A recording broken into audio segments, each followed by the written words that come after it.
2017ஆம் ஆண்டு நடந்த உண்மை சம்பவங்களின் அடிப்படையில் உருவாக்கப்பட்ட படம்தான் இந்த அஞ்சாமை என்ற படம். இந்த அஞ்சாமை என்ற படத்தினுடைய திரை விமர்சனத்தையும் அதனுடைய கதையின் சாராம்சத்தையும் தான் நம்ம இந்த பதிவில் பார்க்க போகிறோம். வாங்க வீடியோக்குள்ளே போகலாம். இன்னும் நீங்கள் என்னுடைய சேனல் சப்ஸ்கிரைப் பண்ணலைன்னா சப்ஸ்கிரைப் பண்ணிக்கொள்ளுங்கள். நீங்கள் பார்க்குற ஒவ்வொரு வீடியோவையும் லைக் பண்ணிக்கொள்ளுங்கள். கதையினுடைய ஆரம்பத்தில் 2 போலீஸ் உத்தியோகத்தர்கள் மலையில் நனைஞ்சு வர்றதையும் அவங்கக்கிட்ட இருக்கிற துப்பாக்கியும் நனைஞ்சிருந்ததுனால அதை துடைக்க சொல்லி இன்னொரு போலீஸ் உத்தியோகத்தர்கிட்ட கொடுக்கறதையும் அந்த போலீஸ் உத்தியோகத்தர் அந்த துப்பாக்கியை துடைச்சி மேசையிலே வச்சதையும் காட்டுறாங்க. அந்த சமயம் அரசாங்கத்தின் மேலே கம்ப்ளைண்ட் பண்ணுறதுக்காக ஒரு சிறுவன் போலீஸ் நிலையத்துக்கு வர்றதையும் அவன் மேசையில் வச்சிருந்த துப்பாக்கி எடுத்துக்கொண்டு கவர்மெண்ட் மேலே நீங்கள் கேஸ் போட்டால் தான் நான் துப்பாக்கி தருவன் அப்படின்னு மிரட்டுறதையும் காட்டுறாங்க. அப்படியே போனால் சில வருடங்களுக்கு முன்பு அப்படின்னு சொல்லி அந்த பையன் யார், அந்த பையனுடைய ஃபேமிலி பேக்ரவுண்ட் என்ன அப்படின்ற விஷயத்தை காட்டுறாங்க.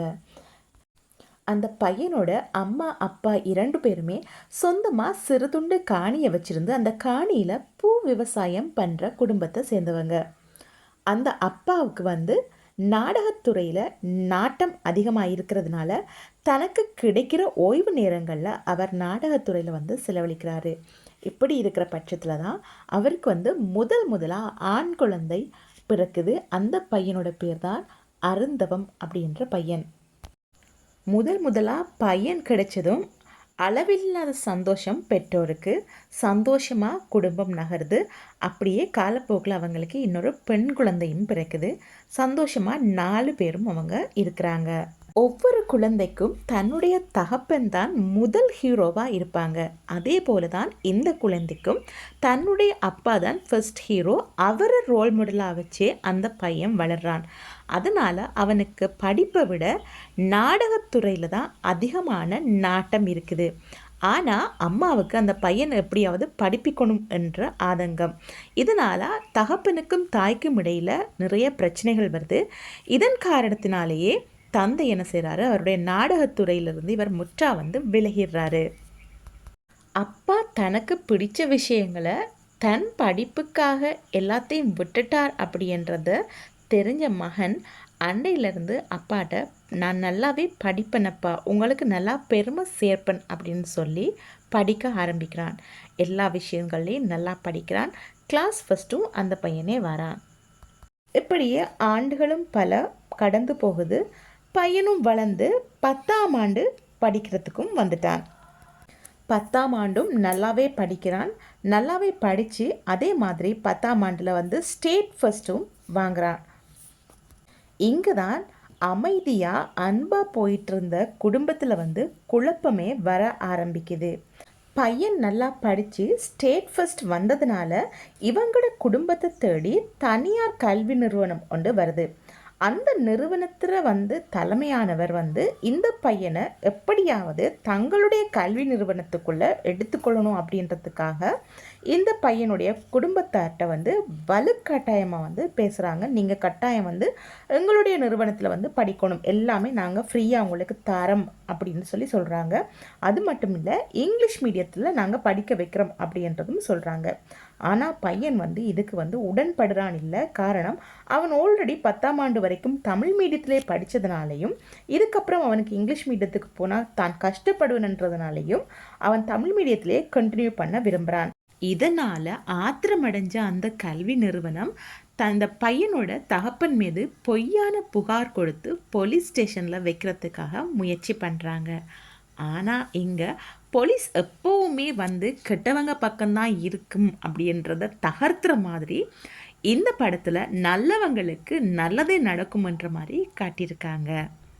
நல்ல போலீஸ் உத்தியோகத்தர்களும் இன்னும் இந்த நாட்டில் இருக்காங்க அப்படின்றதுக்கு இந்த படத்தில் ரஹ்மான் ரொம்ப சிறப்பாகவே நடிச்சிருக்காரு. பையனும் டாக்டருக்கு படிக்கணும் அப்படின்னு சொல்லி ஆசைப்பட்டுட்டான். அவனுடைய ஆசையை நான் நனவாக்கணும் அப்படின்னு சொல்லிட்டு ஒரு தகப்பன் படுற பாட்டை இந்த படத்தில் மிகவும் எளிமையாகவும் ஒவ்வொருத்தருக்கும் புரியக்கூடிய மாதிரியும் விளக்கியிருக்காங்க. தன் தோட்டத்தில் மட்டும் இல்லாமல் அடுத்தவங்க தோட்டத்தில் போய் பகுதி நேரமாக வேலை பார்க்குறது, தெரிஞ்சவங்கள்ட்ட கடன் வாங்குறது அப்படின்னு சொல்லி தன்னுடைய மகனின் கனவை நனவாக்குறதுக்காக ஒரு தந்தை ரொம்பவே கஷ்டப்பட்டு சம்பாதிக்கிறாரு. நல்லா படிக்கக்கூடிய ஒரு பிள்ளை நடுத்தரமான குடும்பத்தில் பிறந்தா எவ்வளோ கஷ்டப்படணும் அப்படின்றதுக்கு இந்த ஒரு படம் உதாரணமாக இருக்குது. கல்வியை வியாபாரமாக்கி கொள்ளையடிக்கிறவங்க மத்தியில் ஒரு நடுத்தர குடும்பத்தை சேர்ந்த ஏழை பூ விவசாயினுடைய மகன் எப்படி முன்னேறான் என்றது தான் இந்த படத்தினுடைய கதையாக இருக்குது.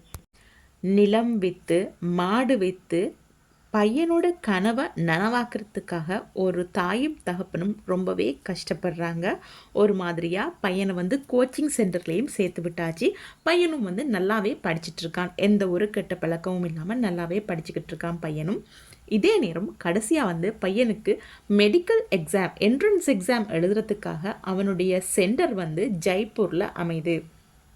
ஜெய்ப்பூருக்கு போகிற பையன் அங்கே போய் எக்ஸாம் எழுதுனான்னு சொன்னால் அவன் ஏன் அரசாங்கத்தின் மேலே கேஸ் போட சொல்லி போலீஸ் ஸ்டேஷனில் நிற்கிறான் அப்படின்றது தான் இந்த படத்தினுடைய ட்விஸ்டே. யதார்த்தங்களை கொண்டு எளிமையான முறையில் எடுக்கப்பட்ட இந்த படம் பார்க்குறதுக்கு ரொம்ப சந்தோஷத்தையும் நெகிழ்ச்சியும் தருது. எத்தனையோ கட்டங்களில் நம்மளை அறியாமலே நம்மளுடைய கண்கள் கண்ணீர் வடிக்கிறத உணர முடியுது. எத்தனையோ முன்னணி கதாநாயகர்களுடைய படங்கள் வெறும் கதாநாயகர்களுக்காக மட்டுமே வசூலை சம்பாதிக்கிற இந்த காலகட்டத்தில் இப்படி வளர்ந்து வரும் கதாநாயகர்களுடைய படங்களும் சரியான முறையில் தியேட்டரில் போகுமென்னு சொன்னால் உண்மைக்குமே வரவேற்கத்தக்கது.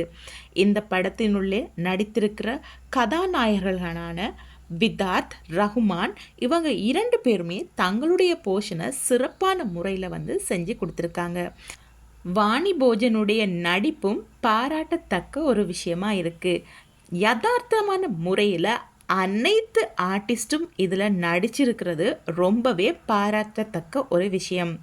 சிறு கதாபாத்திரமாக இருந்தாலும் அவங்களும் யதார்த்தமான முறையில் நடிச்சிருக்கிறது ரொம்பவே நெகிழ்ச்சியாக இருக்குது. குடும்பத்தோட அனைவரும் உட்கார்ந்து பார்க்கக்கூடிய சிறப்பான ஒரு திரைப்படம் இது. அது மட்டும் இல்லை, colourist, costume designers, makeup artist, sound mixing, sound effects அதுகளும் சிறப்பான முறையில் அமைச்சு கொடுத்துருக்காங்க. ஆக்கம் இயக்கம் டாக்டர் எம் திருநாவுக்கரசு பண்ணியிருக்காரு.